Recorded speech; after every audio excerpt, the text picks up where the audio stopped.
I don't know what that means because I thought that's what this is, but okay.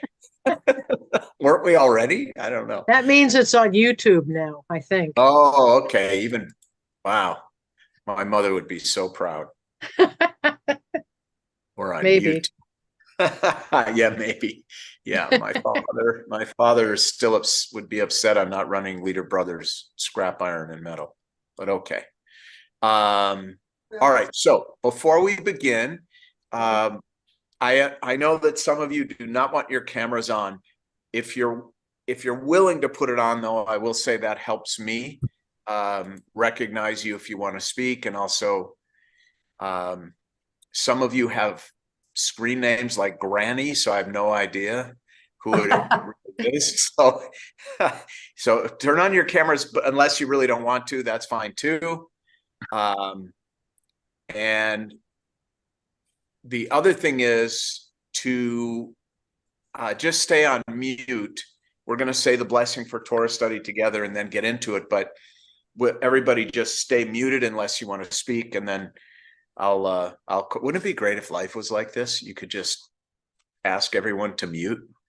That would be great. Okay, and don't worry about it. No problem at all. Okay, so I see, I think we're pretty good now. All right. So this week's Torah portion, hold on one second, is Vayechi. And we're going to kind of read a little bit of it and then engage in an exercise I hope is going to be interesting to everyone. So if you're following along on a tablet or you have your Tanakh out there with you, Vayechi is Genesis 47:28, chapter 47, verse 28. And that's where we're going to begin. And we're just going to read a little bit of the Parsha and then take what I hope, not a digression, but a fruitful use of this week's Parsha for all of us. Okay, now I thought I saw Marty. Are you with us, Marty? Marty's here. There you are. Okay. Are you ready to do your job, Marty? Oh, sure. Okay, good. All right. So Genesis 47:28. Let's say the blessing before we begin. Baruch atah Adonai Eloheinu melech haolam asher kiddushanu b'mitzvotav v'tzivanu la'asok b'divrei Torah. Amen. Okay. So now that we've blessed God for helping us get busy with Torah, we're going to get busy with Torah. Marty, 47. Okay. Take it away. Jacob lived 17 years in the land of Egypt, so that the span of Jacob's life came to 147 years.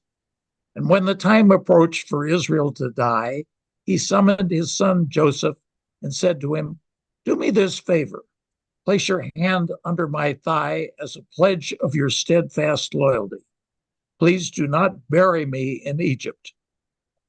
When I lie down with my fathers, take me up from Egypt and bury me in their burial place." He replied, "I will do as you have spoken." And he said, "Swear to me." And he swore to him. Then Israel bowed at the head of the bed. Okay, so let's stop there. This is not kind of the main thing we're going to get into today, but I want to make 2 points about this. The first is this business of placing your hand of Joseph placing his hand under his father's thigh when he swore an oath, when he made a promise. An oath, a promise, a neder, in the Jewish construct is important beyond words. When you swear an oath, it is of the utmost seriousness and an obligation that must be fulfilled unless, for circumstances beyond your control, it becomes impossible. A neder is a vow. You may think of Kol Nidre, all of our vows. That very important Erev Yom Kippur service is about vows and our ability to keep them. and our commitment to keep them. So here we have this promise being made, this oath, and he places his hand under his thigh. We believe this is a metaphor that actually you held, when you were swearing an oath, you actually making a promise to a man, you actually held his testicles in your hand. I know this sounds kind of silly or weird or gross, but this is where the term testify comes from. And the fact that you actually held this person by his genitals and made this promise was a way of physically demonstrating the seriousness of the commitment, that it was this person's very life force that you were making a promise to. And it gives you a sense of the order of magnitude. And the other, I think, important notion here, and this is the sermon I would give if I were on the Bema tomorrow morning, is that Jacob has lived for 17 years in Egypt. His son Joseph is the viceroy of Egypt, second most powerful person in Egypt, just behind the Pharaoh. But it is the diaspora. And this is kind of a classic sermon on this idea that Jews, no matter where they live, have one home, and that's Israel. So as comfortable as Jacob was, and as well taken care of as he was and his family was during these 17 years when there was famine in Canaan and they were in Egypt, it wasn't home, and he never mistook it for home. And he wanted to be buried in his home, which was Israel. And this is kind of a classic text for a Zionist sermon about wherever you may live in the diaspora, it's where you live, but it's not your home. And Israel is our home. I know this sounds arrogant, but I think I could craft a pretty powerful sermon around this idea of where home is. So I just want to point those two things out.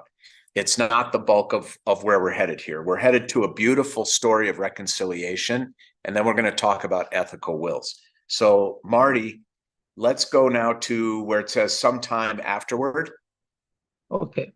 Sometime afterward, Joseph was told, "Your father is ill." So he took with him his two sons, Manasseh and Ephraim. When Jacob was told, "Your son Joseph has come to see you," Israel summoned his strength and sat up in bed.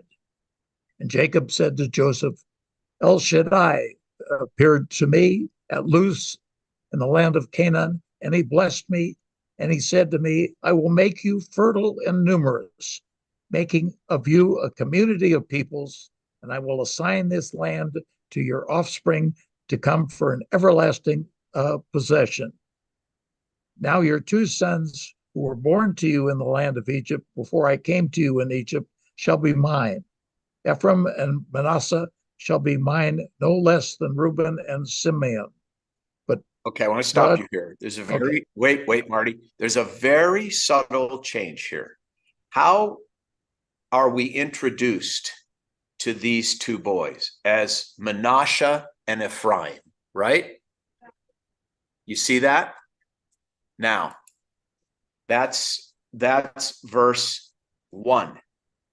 So he took with him his two sons, Manasseh and Ephraim. Okay, because Manasseh was the older, Ephraim the younger, and that's the way the Torah refers to them here.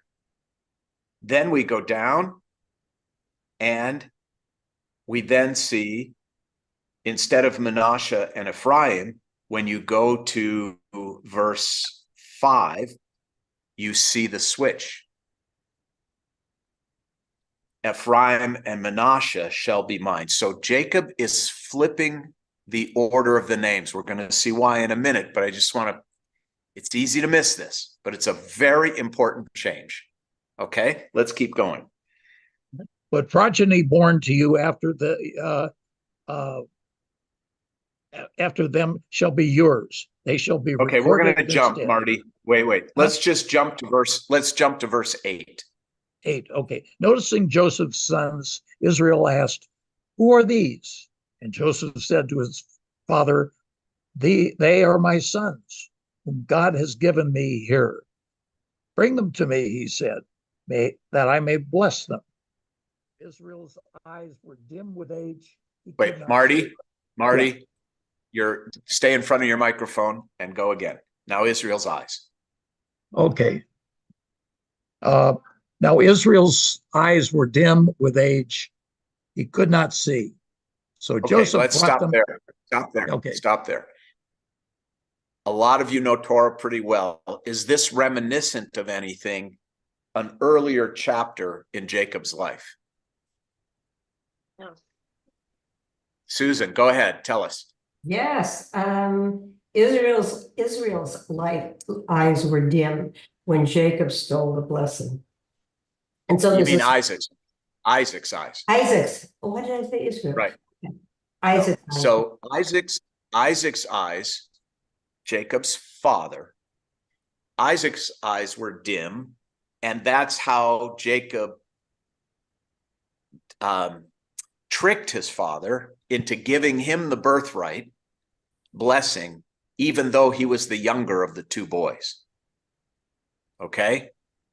So Esau was the older, Jacob was the younger. Jacob pretended to be the older. His father Isaac's eyes were dim. He got fooled, and he gave the blessing to the younger child over the older child because he was tricked. Okay? He was tricked by Jacob and by Jacob's mom and by his wife and Jacob's mother. Okay? Now it's Jacob who has failing eyesight, and he brings these boys close to him. He kisses them. He embraces them. And Marty, let's go on verse 11. Okay. And Israel said to Joseph, I never expected to see you again. And here God has let me see your children as well. Joseph then removed them from his knees and bowed low with his face to the ground. Joseph took the two of them, Ephraim and with his right hand and Israel's left, and Manasseh with his left hand to Israel's right, and brought them close to him. But Okay. Israel stretched. So wait, out. Marty. Wait, Okay. wait, Marty, wait. All right. I know this might seem peculiar, but I want to set this up. So Joseph takes the boys, the father takes the two sons, places them in front of their grandfather, Jacob, with the older son in front of Jacob's right arm, right hand, and the younger son in front of Jacob's left hand. Because when you bless children, you put your right hand on the oldest, your left hand on the younger. So Joseph sets it up this way so it's easy for his dad, who can't see, to be putting his hands on his right hand on the older, his his left hand on the younger. Okay, Cindy, go ahead. All three patriarchs end up giving the birthright to the younger son, because with Abraham, Ishmael really was the firstborn. So all three of them, whether on purpose or not, are giving the birthright. So what was the meaning of that? Well, it's a constant theme. It's called primogeniture. By the way, Moses was the younger brother of Aaron. Moses was the younger, not the older. So this goes on and on and on. And look, the way I see it, I mean, the way the Torah puts it in terms of Isaac and Esau, is that Isaac was the studious one who cared about Torah and God, et cetera, et cetera. Personally, I see it as a statement about when it comes to leading the Jewish people, it's not birth order, but ability that matters. And that there is not this automatic passing of the baton from father to oldest son. By the way, I don't see this as much different than the daughters of Zelophehad, who fight for their inheritance because women weren't entitled to inheritance, and they fight for theirs. And Moses says on God's behalf, you're right. So there's a kind of subversion to the dominant majoritarian cultures around the Israelites. They are different. They do things differently. God sets things up differently, and they're based on merit. This whole book of Genesis is frankly about who merits what and who doesn't, right? Noah was a righteous man in his generation, so he survives.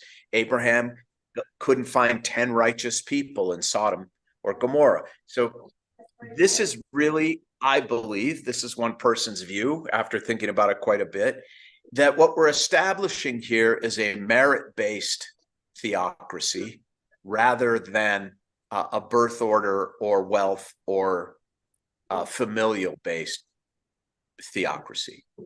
I hope that makes sense. Now, okay, make sure you're muted unless you're talking, okay, whoever you are.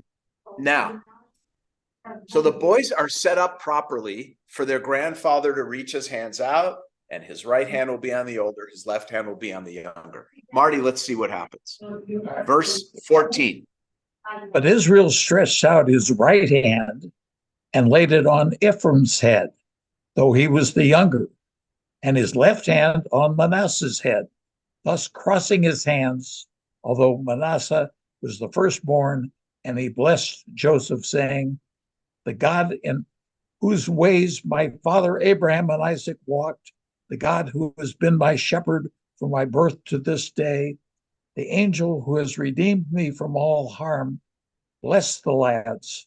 In them may my name be recalled, in the names of my fathers, Abraham and Isaac, and may they be teeming multitudes upon the earth. When Jacob saw that his father was placing his right hand on when Joseph saw.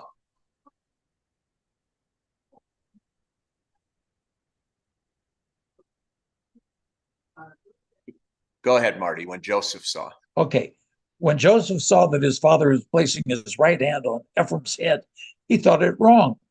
So he took hold of his father's hand to move it from Ephraim's head to Manasseh's. Not so, father, Joseph said to his father, for the other is the firstborn, place your right hand on your head. But his father objected, saying, I know, my son, I know.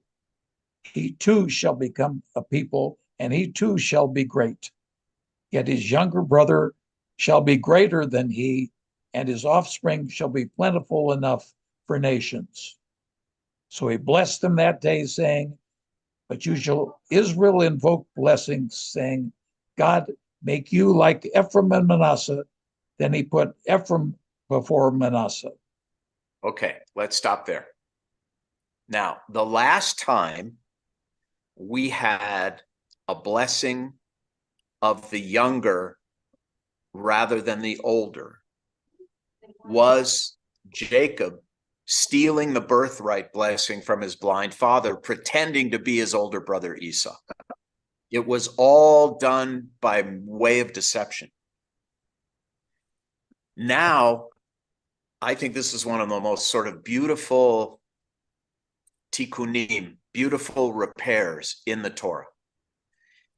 Just very quickly to review, a tikkun in the Torah is something that is used one time for evil and then is reused later for good, and that's a tikkun, a repair. For example, the gold used to make the golden calf in the Torah, and then the next week gold is used to build the holy tabernacle, the ark, the first portable synagogue. Angels are placed outside the gates of Eden to keep people out of the garden. When the Mishkan is built, these cherubim or angel-like six-winged creatures are placed above it with their wings open to welcome people in. So you have here another tikkun, another repairing of 3 generations of dysfunction in this family. Because while Jacob is definitely privileging the younger, greater Ephraim over Manasseh, He is not doing it in the shadows. He is doing it knowingly, openly, in front of not only those boys, but in front of their father, with complete and total transparency. This is where the end of the deception and dysfunction occurs.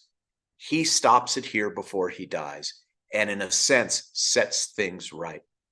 And this is why we always refer to these two boys as Ephraim and Manasseh, when in fact, the common way it should or would have been expressed is Manasseh and Ephraim, which we get at the very beginning, right? We do it with Rachel and Leah too. Well, there's some debate about that one. That was actually a Reform movement thing because they felt that Leah deserved to be. Some feel she deserves to be mentioned before Rachel. And this is all new because they were never mentioned in the Amidah until the Reform movement Siddur in the 70s. So the adding of the matriarchs was a much later occurrence in liturgical history, okay?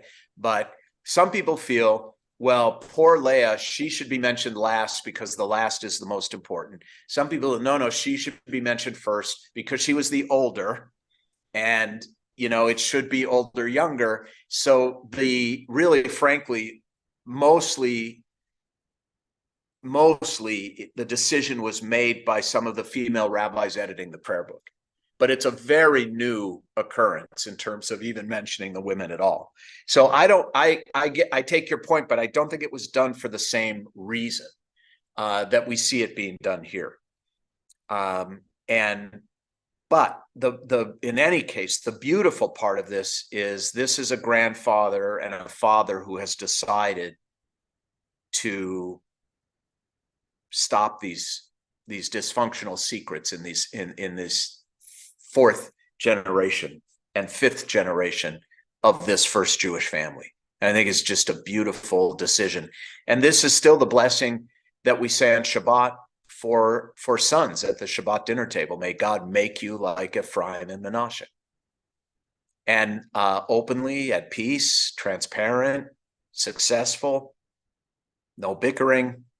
So I find this to be a really, really important step in the right direction in good Jewish parenting, because there hasn't been any good Jewish parenting in the Torah yet until this point. And it's not even parenting, it's grandparenting. So let's take a minute for questions, comments, if any, and then I'm going to move to a completely different topic. Anybody? Panina, go ahead. Make sure you unmute. All right. I think there is emphasis on the names. The names in the whole time that we see people show up in characters, the name means something. Ephraim would have a lot more children. He should be growing. He should be producing. He should be giving birth to a lot of people. Menashe is somebody who was taken away and was a stranger. Lenashot, it's to remove people out of the wrong place. Yep. So I think the switch was that Jacob preferred seeing the people growing and becoming with a feeling of belonging, not somebody who is going to feel always that he's been beneath somebody else, that was taken away from his place. So from the beginning, the Torah always gives emphasis on names. It tells you their names history by the name. The names fit the character. He wanted to see people that will grow and will be staying in their place and fruitful and thriving. He didn't want to see a nation of people who always feel like they were slaved or taken away from their place, they don't belong. Right. Yeah, I agree that, Panina, we got it. I agree that the names are significant. But beyond that, the larger point, I think, is that this is done out in the open transparently. And that's a big, big, big change that is a good change Right. for all of It us. doesn't take away from this. It just kind of Right. different perspective. Yes, Daphne, please go ahead. Hello. Along the same lines of names being significant, I noticed in the reading that Jacob's name alternates between Jacob and Israel. And I was Correct. wondering your thoughts, like in each particular sentence, is there a significance to why one Mama, name is used why over did the they other? say you? Okay, wait, somebody mute. Okay, Daphne. That's So, my son. yeah. Sorry. I have it's a great. son named Jacob. So my That's other son perfect. is listening and he's saying, "Why are they talking about my brother?" Okay, so let's just go back to the name change. The name change happens during that dream when Jacob is wrestling with that angel. And it's kind of a draw. And he gets his hip wrenched. And then he is told by the angel, your name shall no longer be Yaakov. And Yaakov comes from, it means to like circumvent or go around. It also comes from the verb for your heel. And remember that the story of those two boys is they were struggling in the womb, and that Jacob tried to circumvent his older brother who was born first by holding on to his heel. He tried to come out first. It's all midrash. But what we do know is that the name change happens from the one who circumvents or goes around or supplants to Yisrael, meaning Yisra, to struggle, El, with God, the one who wrestles with God and struggles with God. This is the moment when he's at a higher spiritual level. Now that's when the name changes. Now the real why is, and I don't know, how aware of this whole thing we call the documentary hypothesis you might be. Hi there. Who are you? What's your name? Oh, now you're shy? Come on. Okay, I'm going to give up. So there's a whole theory of biblical criticism called the documentary hypothesis. And what it basically means is that the Torah was written by at least 3 different schools of authors, and then at some point edited into a single document.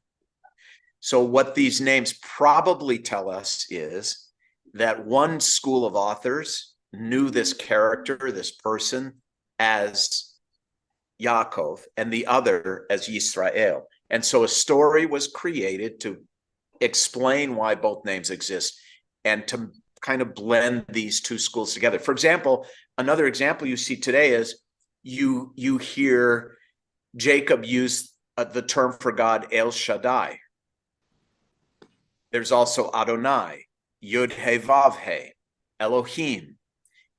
These all indicate that there were schools of authors at work here. This was not the Torah was not written from beginning to end by a single author or school of authors. It's an amalgamation meant to bring this disparate tribal people together. So that's the academic or a non-religious reason. You can get into the meanings of the names a lot and talk about it from a midrashic standpoint, but the real tachlis answer is these are different schools of authors. So I wondered if in moments where he's blessing the grandchildren, or a moment where he's maybe in an elevated state, he's Israel, and then in more base conversations, he's Yaakov. Is there that kind of dichotomy, or is it more random? I don't see it, but to be honest, I haven't gone back and done an exhaustive study of every verse where it's Yisrael and every verse where it's Yaakov. And that, I'm sure if you Google it, you can find it. I just haven't thought to do it. Okay. But it'd be very interesting. You have to report back next time on what your theory is about why each is used. But what I think you're going to find, I'll tell you how scientific, for lack of a better word, this is. when I was in rabbinical school, we used to have to take certain sections of Torah, and we had 3 different colored highlighters, and we had to tease out which school wrote which verses of this section, because they were trying to create some unity in the narrative so that everybody would have buy-in. So my guess is that you're not going to find that, but you might. I don't know. It's worth a look. Okay, thank you. Yeah, this is why we have 2 creation stories, right? This is why humankind is created once from the dust of the earth, and the other from Adam's rib. Eve is created. Mm-hmm. It's easy Multiple to miss. narratives. Yes. Yes. Okay. They did a good job because we don't think about it very much when we're reading Torah. So that's your answer. Okay, now let's just see. Does anyone else want to stop for a moment to, okay. Oh, hold on. I'm on the wrong page. Daphne, you already, Gay, go ahead. So one thing that bothers me, and maybe it is never resolved in the Torah, is the comparison of one child to another in the family. One is good, one is bad, one should lead, one should not lead. Is there any place where each individual is just celebrated for who they are and for whatever their gifts are? Because they're all born, no, they're all born with the spark of God. Every child, I believe, has something amazing and some contribution to make. Why do they have to compare them and make one lesser and one more? And we still do that, which is super sad. Well, it goes back at best. It goes back to what I was saying earlier about Judaism being, Jewish leadership being a merit-based proposition. It didn't matter if you were the older or the younger. It mattered whether you were the most capable to lead the Jewish people. And we couldn't, in essence, afford to make the wrong choice. I think that's the narrative that's being drawn up. Wait till you see what's next in this Torah portion, Gay. You're gonna really hate it, because before he dies, Jacob is going to speak to each of his sons around his deathbed, and tell them each what he thinks of them. And it's not all pretty. So these are not great parenting examples. And it was a pre-Freudian world. And it was purely merit-based. Speaking of Rachel and Leah, Rachel gets married. Was going to get married first because she was the pretty one. It's not parenting as we know it today. Now, I will say this. Okay, Pamela, I see you. You'll be next. I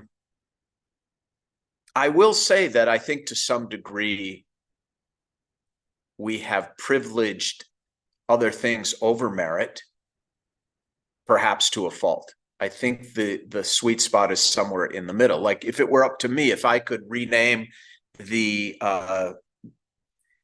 discourse around DEI, I would prefer diversity, merit, and inclusion over diversity, equity, and inclusion, or at least diversity, equality, and inclusion, because equity implies an equal share to each person. That's equitable. Equality implies an equal opportunity for each person, but not an equal result. So if it were me, I would go with diversity, merit, and inclusion, or diversity, equality, and inclusion, because equity is I think, it's not merit-based. Let's just put it that way. And this early Judaism you're seeing here is entirely merit-based, although there are more capable women than men, of course, in the Torah. Yeah, and to judge that the woman who's the most beautiful is the most has the most merit is kind of but ultimately she isn't the one who gets married. Leah gets married first because Jacob, again, he gets deceived. The way he deceived his own father, he's deceived by his father-in-law. So yeah, good point, Sue. it's generally, by the way, that's post-Torah-itic, but generally, I have to say, Gay, that the Torah is extremely brutal in its assessment of people's characters. Brutally honest, I think, but the brutal is definitely there. I mean, this is old-time religion. Pamela, go ahead. Well, just an observation, or maybe I'm missing it, but I feel like that even though we're saying this behavior is good or this person is good because they behave in a certain way, because we're really talking about behaviors, but they're all in the book, right? There are presumably thousands of people whose names never show up in the book. So I'm wondering, is the broader message, there is the spark of God, you still merit a place in the book, even when you don't behave the right way. This is to hold up as examples. Like if you look at it strictly metaphorically.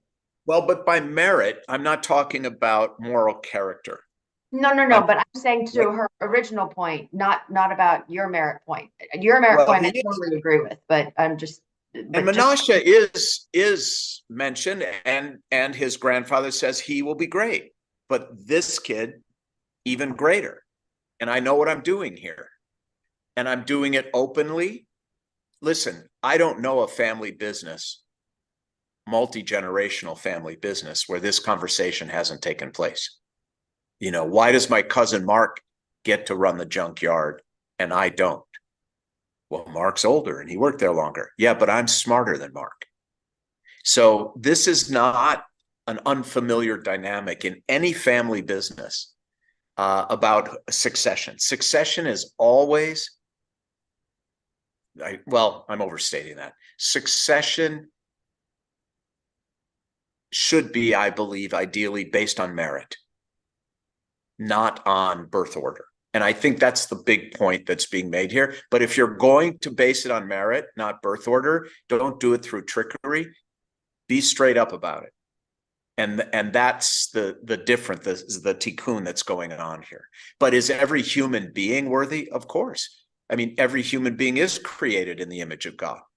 So that was my point, was that even though you're saying this person merits this more than this person because of their skill set or just who they are, but their worth is equal.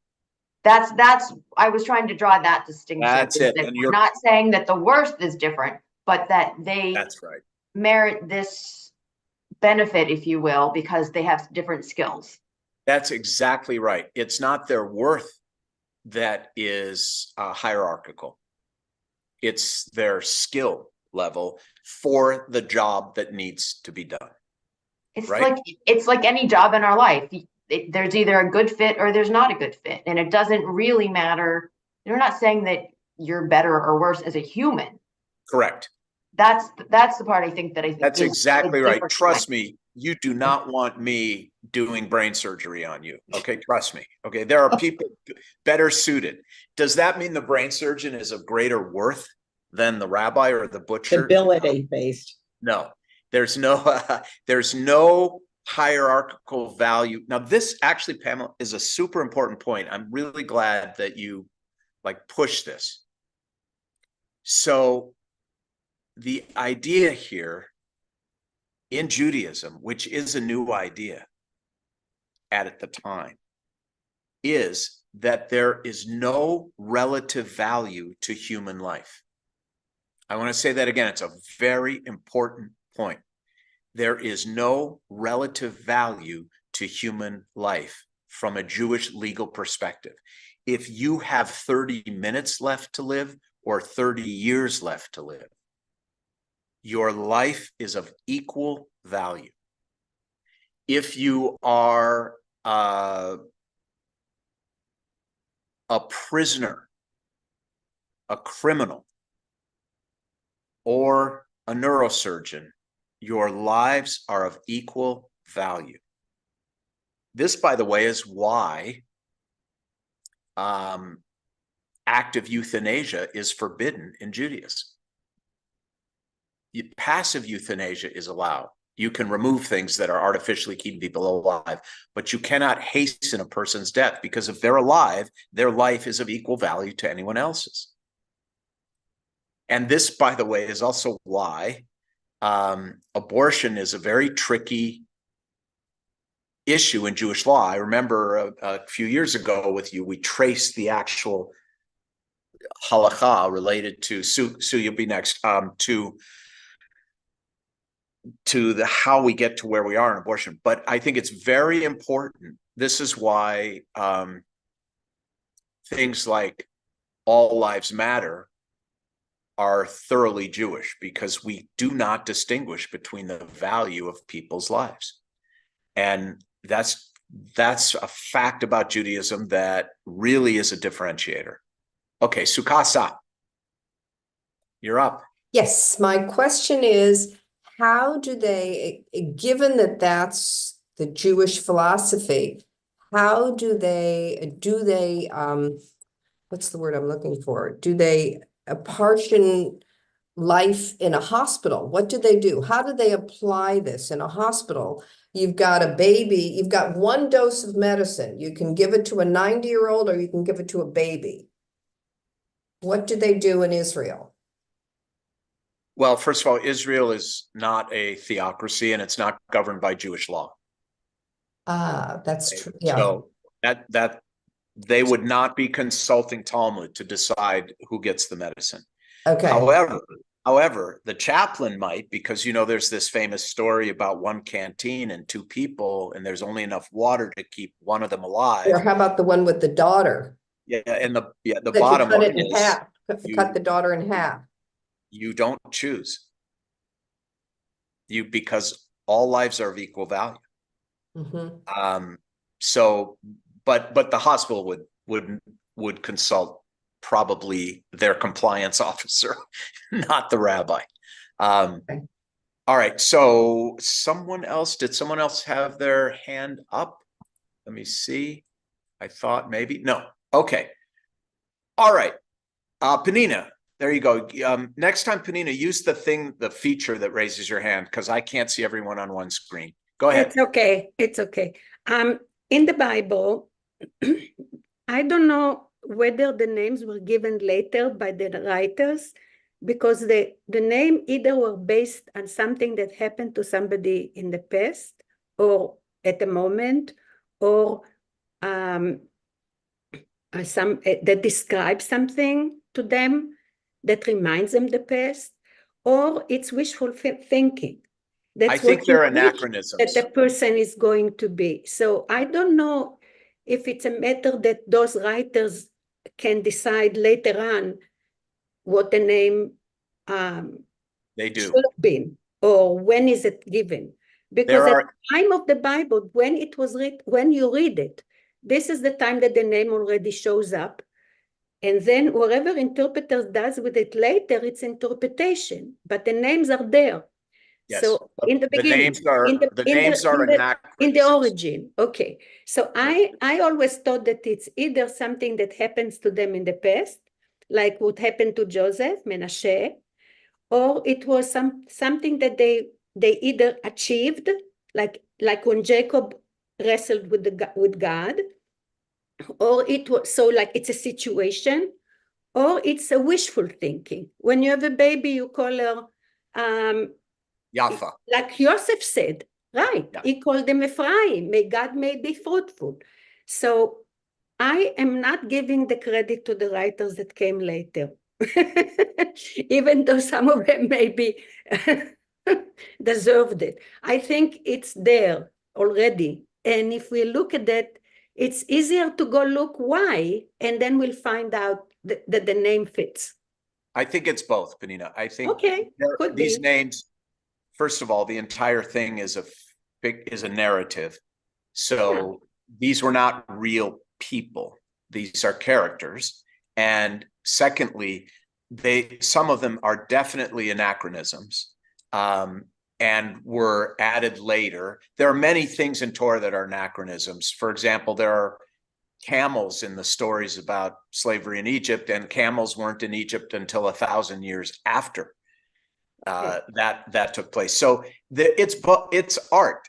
It's both.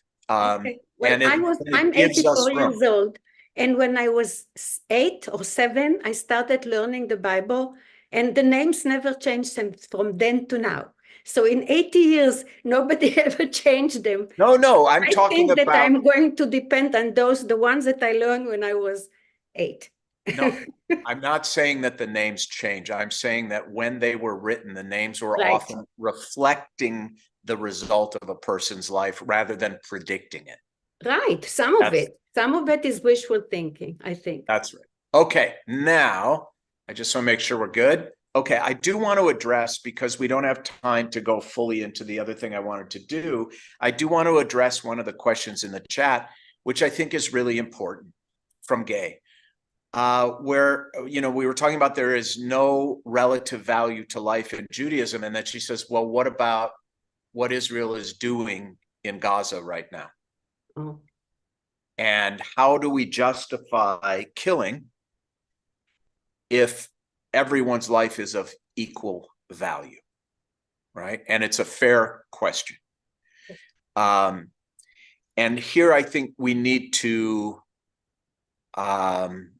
disambiguate the word murder and the word kill. I think that's honestly the fairest way it can be seen from a Jewish perspective. While all lives are of equal value, you do not have to stand still and allow yourself to be murdered because the murderer's life is of equal value to yours. There is a difference between murder and killing. Early on, when this conflict began, a lot of people reached out to me and said, but what about the commandment, the 6th commandment, thou shalt not kill? And my response was, well, I don't know what Torah you're reading from, but that's not what the 6th commandment says. The 6th commandment says, lo tirtzach, thou shalt not murder. There are different words for murder and kill in Hebrew, in biblical Hebrew, just like there are in English, because they're not the same thing. They both result in death. They both result in the taking of a life. However, one is unprovoked, aggressive, and the other, that's murder, premeditated, unprovoked, and perpetrated upon innocent people. Killing is something that is done in self-defense to prevent you or others from being murdered. This goes way back, Torah, Talmud. Murderers are called by the Rambam a rodef, someone who's pursuing your life. Now, where this gets thornier and less morally clear is the legitimate question: does Israel really have to kill all those innocent people in order to defend itself from these murderers? And that's where it becomes a question that, frankly, I don't think any of us on this Zoom could possibly answer, because I think there are about 12 people in the world who know the answer, and they're on the war cabinet, and only they know what it will require in the death of innocent people to rid the world of Hamas and these murderers. I don't have an answer for that. I don't know the answer. But I will caution all of us against using the number of innocent people who are killed as the singular metric by which we determine the morality of the operation. And my example is this. In World War II, somewhere between 6.5 million and 8.5 million German soldiers and innocent citizens died. 6.5 to 8.5 million. I'm rounding up, about 500,000 French died and about 600,000 British.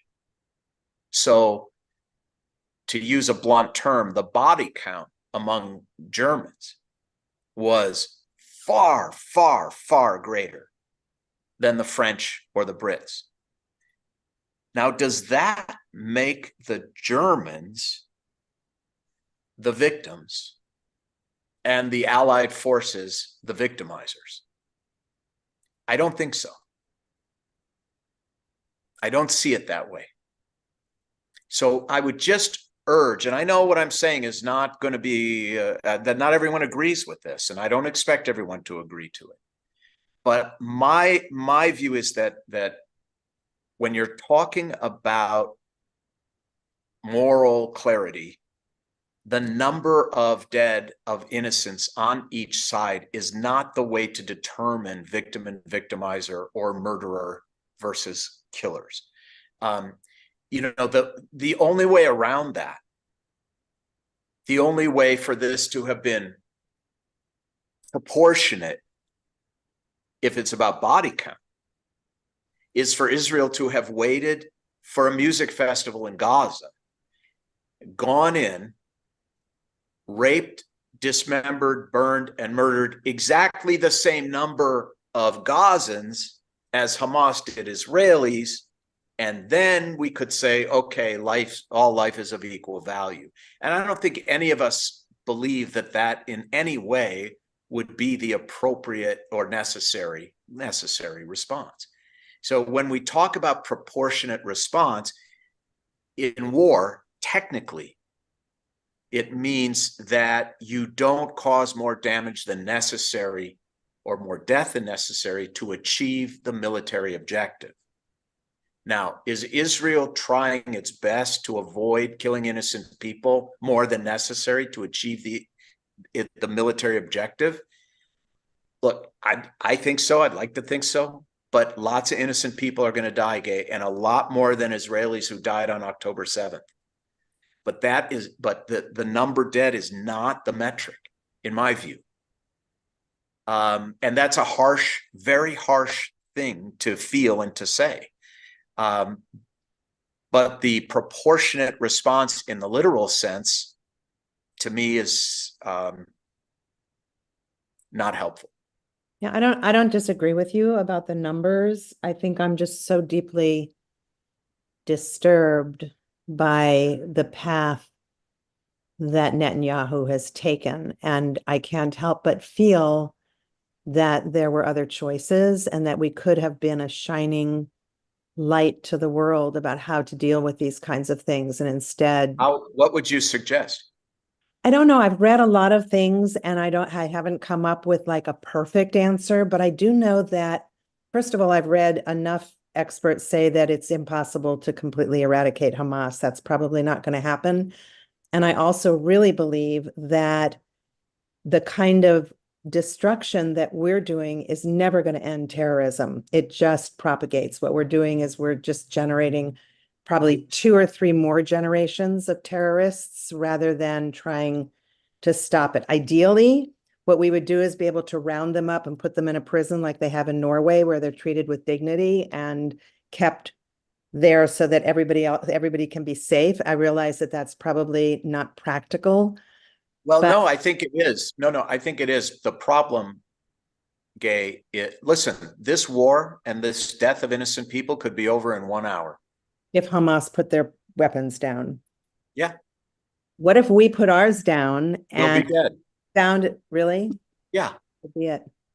That's the problem. I mean, Golda Meir said this a long time ago. She said, if the Arabs put down their weapons, there'll be peace tomorrow.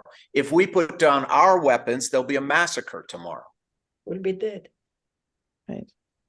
Let me just tell you the thing about the Middle East. First of all, I love Tom Friedman's observation. He said, anyone who thinks the shortest distance between 2 points is a straight line doesn't understand the Middle East. Okay. It's a mess. It's never what it seems on the surface. And I wish I had an answer. And I don't think the Israelis are under any illusion that they're going to end Jew hatred or Zionist hatred by doing what they're doing in Gaza. I think they know very well that this is a problem without a permanent solution. And that they're trying to keep Israel safe for now and put a better situation in Gaza than exists today. And I agree with that. And I don't think Afghanistan had any kind of moral clarity about it at all. But I don't think there are any illusions. But Israel often is in a situation where they have no good choice. They have only a bad choice and a worse choice. And, you know, we often think that if we make the right choice, there'll be a good outcome. And if we make the wrong choice, there'll be a bad outcome. But I have found in people's personal lives and in the Middle East and in all of life in the world, often when we make the right choice, we have a bad outcome. And if we make the wrong choice, we have a worse outcome. Israel has no good choices. These innocent people in Gaza, ruled by Hamas, have no good choices. They have no good options. And that's a very hard thing and sad reality to live with. But I think it is a fair and accurate description. I mean, Golda Meir in the 70s said, if we have to choose between being dead and pitied or alive with a bad reputation, we have to take the bad reputation. It's bad and worse. And that's where I think we are. And believe me, I don't think any good person could see any of this without feeling pretty awful inside. So could we just, in the beginning, you said something about how fortunate we are compared to our brothers and sisters in Israel. Could we expand that to say our brothers and sisters all around the world, Of course, including the Palestinians and the Ukrainians and the Russians and all of the places where there is so much grief? But I was specifically referring to ourselves as Jews, as humans, Gay. We are luckier than 99.99999% of every human throughout all of human history. So I'm with you. Carol, go ahead. Thank you very much. I'm really glad that this came up because I think it's important we talk about Israel. We're going to take this last one for Carol and then we're going to let you go. Go ahead, Carol. I appreciate the disambiguation emphasis. Too many discussions have called October 7th a terrorist attack. It was a massacre. Babies were decapitated. I think this has been forgotten. And also the architecture, the evil architecture by Hamas to use these Palestinians who have suffered and died by the thousands was the successful plan. That was their strategy, to use human shields.